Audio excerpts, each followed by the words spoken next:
Hi, my name is Louisa and I'm a health educator at MaineGeneral, specializing in harm reduction. This series of presentations will cover specific injection-related injuries, and today I'll be talking about abscesses. An abscess is a pus-filled pocket of infected tissue that can grow above or below your skin. Some signs of abscesses include hardness beneath the skin, pain, redness and warmth, swelling, tenderness, and a bad smell.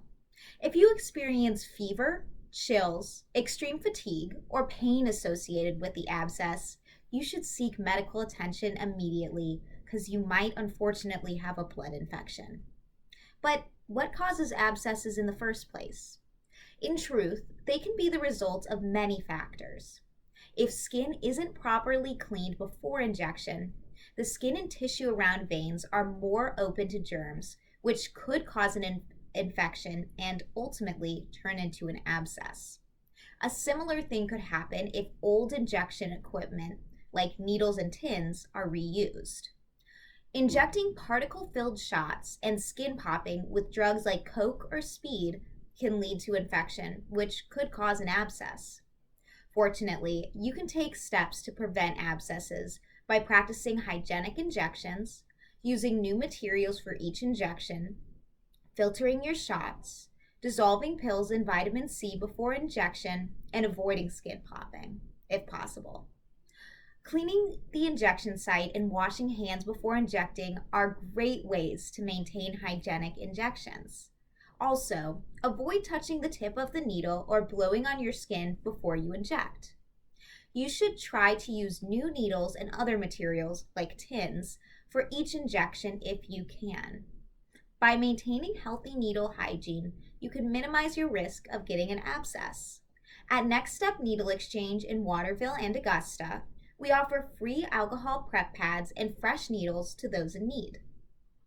You should also try to filter before you inject to avoid murky shots. And try to add powdered vitamin C to help your shot dissolve. Cottons are available at Next Step Needle Exchange. Skin popping with drugs like Coke or Speed can increase the likelihood of getting an abscess, so try to avoid them if you can.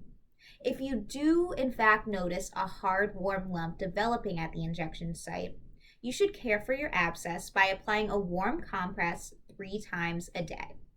Once the abscess fills with pus, your best bet is to have it drained at a hospital or clinic.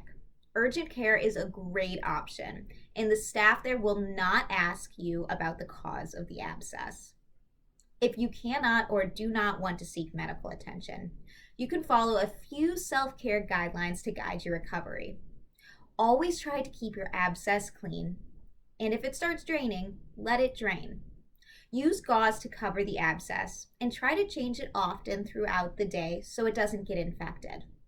Salt soaking and warm compresses can help encourage the abscess to start draining, but stop immediately once it actually does start draining. At Next Step Needle Exchange, we offer a variety of supplies like cottons, needles, sterile waters, tourniquets, alcohol prep pads, BZK pads, and triple antibiotic ointment.